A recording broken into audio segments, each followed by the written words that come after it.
ಏನ್ ಮಚ್ಚ ಫೋನೇ ಇಲ್ಲ. ನಿನ್ ಫೋನ್ ತೆಗ ನೈ ಮರಿಕೆ ನಂಗೆ ಫ್ರಸ್ಟ್ರೇಷನ್ ಐತೈತ್ ನಂಗೆ. ಯಾಕೆ ಮಚ್ಚ ಏನಾಯ್ತು? ನಮ್ ಫ್ರೆಂಡ್ ಒಬ್ಬ ಗೋಳಿ ಮಗ ಬೆಳಗ್ಗೆ ಫೋನ್ ಮಾಡ್ಬಿಟ್ಟು ಮಚ್ಚ ಬೇಗ ಬಾ ಬಾಡಿಲಿ ಒಂಥರ ಆಗ್ತಿದೆ ಹಾಸ್ಪಿಟ್ಲ್ ಹೋಗ್ಬೇಕು ಅಂದ. ಸರಿ ಅಂತ ನಾನು ಹೋಗ್ಬಿಟ್ಟು ಹಾಸ್ಪಿಟ್ಲ್ ಕರ್ಕೊಂಡು ಹೋದೆ. ಅಲ್ಲಿ ನೋಡ್ರೆ ಆ ಗೋಳಿ ಮಗ ಡಾಕ್ಟರ್ ಹತ್ರ ಹೋಗ್ಬಿಟ್ಟು ಸರ್ ನಂಗೆ ದಿನಕ್ಕೆ 3 ಸತಿ ಮಾತ್ರ ಹೊಟ್ಟೆ ಇಸ್ತದೆ ಅಂತವ್ನೆ. ಯಾವ ಎಲ್ಲ ಆಮೇಲೆ ಅದೀಗ ಡಾಕ್ಟ್ರು ಅದೆಲ್ಲರಿಗೂ ಆಗುತ್ತಪ್ಪ ಅದ್ ಬಿಟ್ಟು ಬೇರೆ ಏನಾದ್ರು ಪ್ರಾಬ್ಲಮ್ ಇದ್ರೆ ಹೇಳು ಅಂದ. ಅದಕ್ಕೆ ಈ ಗೋಳಿ ಮಗ ಸರ್ ನಂಗೆ ಬರೀ ನೈಟ್ ಮಾತ್ರ ನಿದ್ದೆ ಬರುತ್ತೆ ಅಂತವ್ನೆ. ಆ ಡಾಕ್ಟ್ರು ನನ್ ಮಗ ನೋಡ್ತಾವನೆ ಎಂತ ಗೋಳಿ ಮಗ ಕರ್ಕೊಂಡ್ ಬಂದಿದ್ಯಾ ಅಂತ. ಅಯ್ಯೋ ಮತ್ತೆ ಕರ್ಕೊಂಬಂದ್ಬಿಟ್ಟೆ ಶಿಷ್ಯನ್ ಹೆಂಗ ಆಚೆಗೆ. ಆಚೆ ಬಂದ್ಬಿಟ್ಟು ಶಿಷ್ಯ ಹಾಸ್ಪಿಟ್ಲ್ ಎಲ್ಲ ಫುಲ್ ನೋಡ್ಬಿಟ್ಟು ಮಚ್ಚ ಈ ಹಾಸ್ಪಿಟ್ಲ್ ನಂಗೆ ತುಂಬಾ ಸ್ಪೆಷಲ್ ಅಂದ. ಏನ ಸ್ಪೆಷಲ್ ಅಂದ್ರೆ ಮಚ್ಚ ನಾನು ಈ ಹಾಸ್ಪಿಟಲ್ ಹುಟ್ಟಿದ್ದು ಅಂದ. ಅದ್ರಲ್ಲಿ ಸ್ಪೆಷಲ್ ಐತಂತೆ. ನಾನು ಸೇಮ್ ಕ್ವಶನ್ ಕೇಳ್ದೆಪ್ಪ.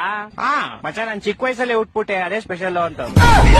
ನನ್ನ ಮಕ್ಕಳು ಒಂದೊಂದಲ್ಲ ಅದ್ ಬಿಡಪ್ಪ ಹೋಗ್ಲಿ. ಮಚ್ಚ ಹುಟ್ಟಿದ ತಕ್ಷಣ ನಂಗೊಂದ್ ಸೀಕ್ರೆಟ್ ಗೊತ್ತಾಯ್ತು ಅಂದ. ಏನ್ ಸೀಕ್ರೆಟ್ ಅಂದ್ರೆ ಮಚ್ಚ ಹುಟ್ಟಿದ ತಕ್ಷಣ ನೋಡ್ತೀನಿ ನೋಡಿದ್ರೆ ನಮ್ಮ ಅಮ್ಮ ಲೇಡೀಸು ನಮ್ಮ ಅಪ್ಪ ಜೆಂಟ್ಸು ಅಂತ. ಹೊಟ್ಟೆ ಎಷ್ಟು ಉರ್ಸ್ತಾವ್ರೋ ಆ ಪಕ್ವತ್ನ ನೋಡಿದ್ರೆ. ಮಚ್ಚ ಬಂದ ತಾಳ ಅವನೇ ಬಂದ. ಮಚ್ಚ ಏನ ಮಚ್ಚ ಗಾಡಿ ಏನೋ ಪ್ರಾಬ್ಲಮ್ ಆಗ್ಬಿಡೈತ್ ಮಚ್ಚ. ಏನಾಯ್ತಾ? ಮಚ್ಚ ಗಾಡಿ ಓಡಿಸಿದ್ರೆ ಟೈರ್ ತಿರುಗ್ತೈತೆ ಮಚ್ಚ.